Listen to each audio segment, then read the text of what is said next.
Welcome back to the Safety Edge podcast, where safety leaders sharpen their edge. I'm Charles Edgar, your safety leadership coach. In this podcast, we explore the real dilemmas safety leaders face on site and in the workplace. Not textbook examples, not perfect scenarios, but the challenging, uncomfortable human moments when there's no obvious right answer and the pressure is real.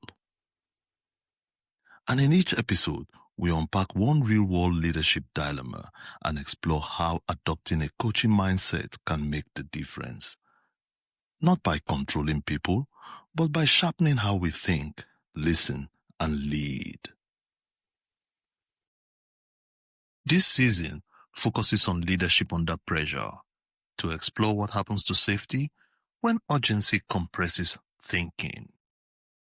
And in the previous episode, we explored the situation when leaders send mixed signals, creating a conflict of stated values versus rewarded behaviors. In today's episode, we are exploring something even more deceptive when metrics look good, but risk is growing, creating a conflict of success versus learning. Because sometimes, when the metrics look so good, they could mask the fact that risk is actually building up beneath the surface. Let's unpack the dilemma.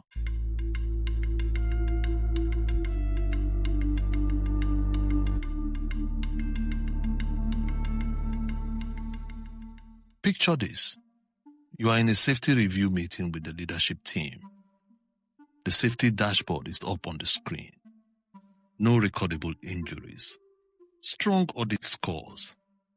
All targets are met yet again. There's a sense of relief in the room. Everything looks perfect. But is it really? Someone says, looks like safety is under control. Another adds, best quarter we've had in years. And on paper, they're actually right. But as the safety leader, you feel something else. Something subtle building up from within. Near-miss reports are down, not slightly, but sharply. Toolbox talks sound largely scripted. People hesitate before answering simple safety questions. No alarms are going off. Nothing is broken, but something just doesn't feel right. It's quiet, too quiet. And now you are in a dilemma.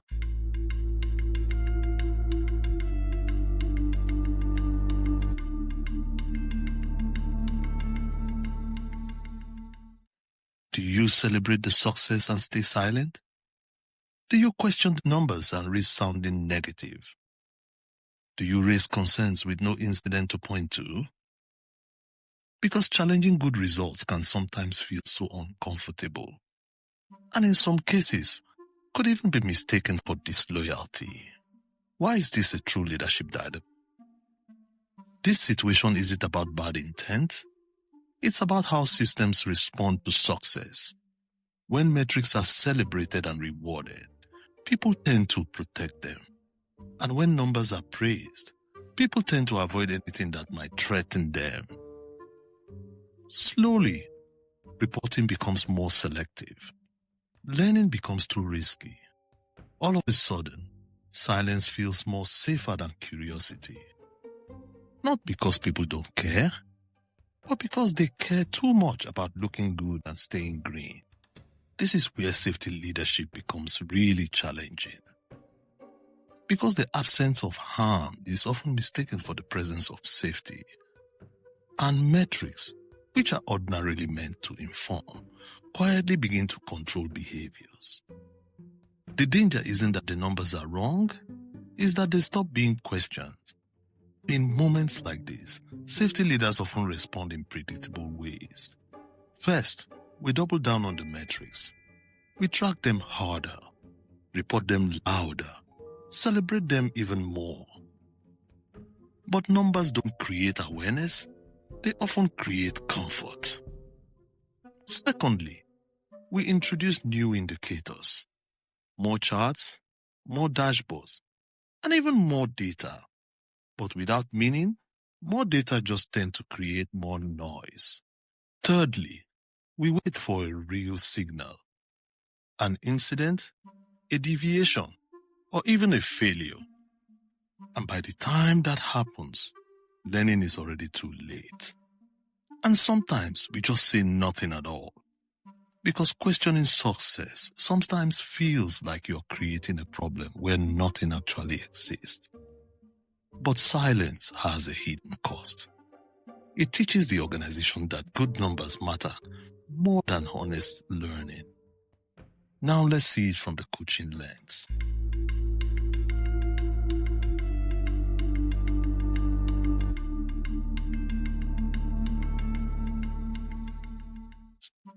This is where the coaching mindset makes the invisible visible.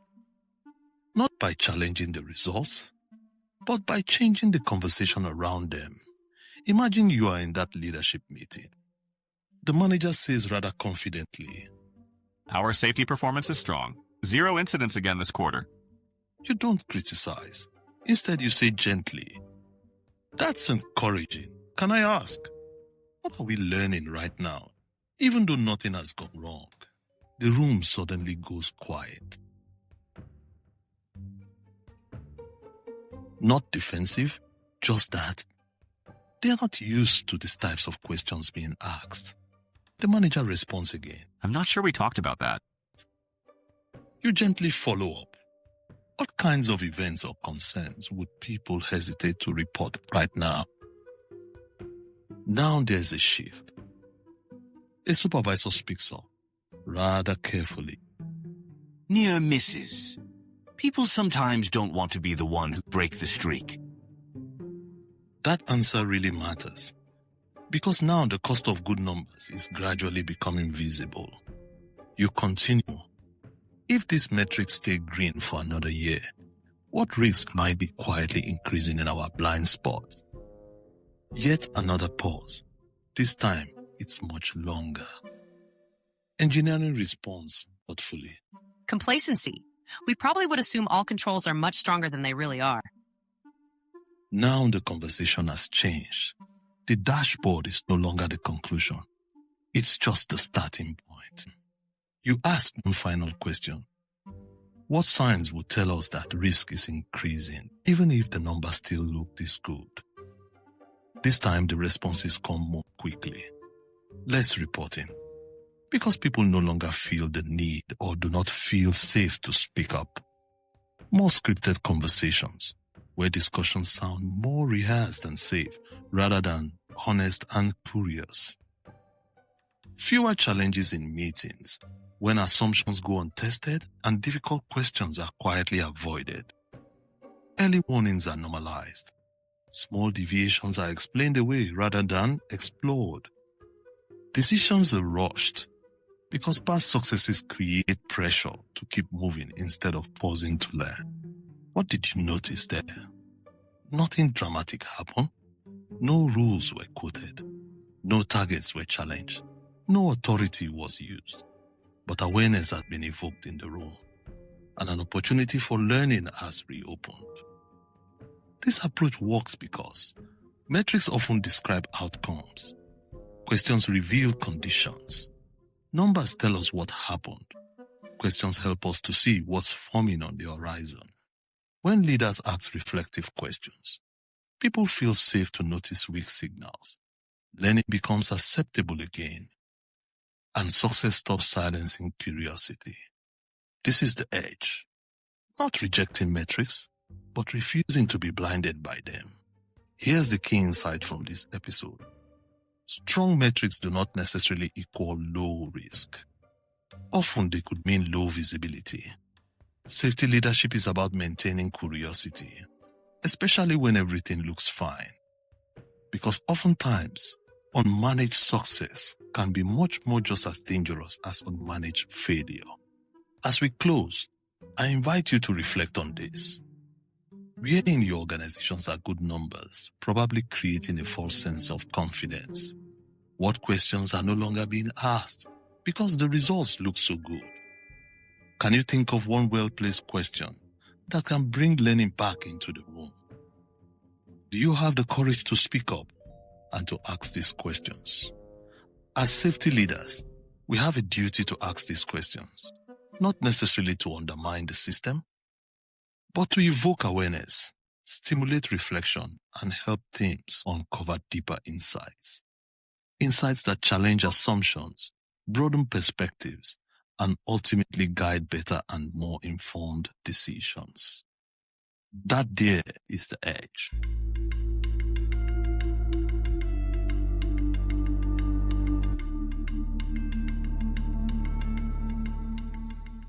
If today's episode gave you clarity, please leave us a comment. We'd love to hear from you. Have you ever been faced with a dilemma like this? How did you handle it at the time? And now, with insights from this episode, how would you approach it differently? This episode marks the final conversation in Season 1 of the Safety Edge podcast.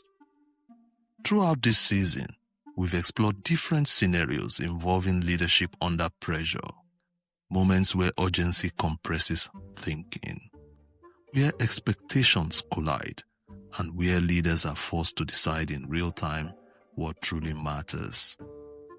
We've looked at what happens when production is behind and safety feels like it's in the way, when leaders react instead of respond, when everyone is busy and no one is thinking, and when stated values don't match rewarded behaviors. And in this final episode, we've examined a particular dangerous illusion when the metrics look good, but risk is quietly growing beneath the surface. Across all these scenarios, one theme keeps resurfacing. Leadership under pressure is rarely about not knowing what to do.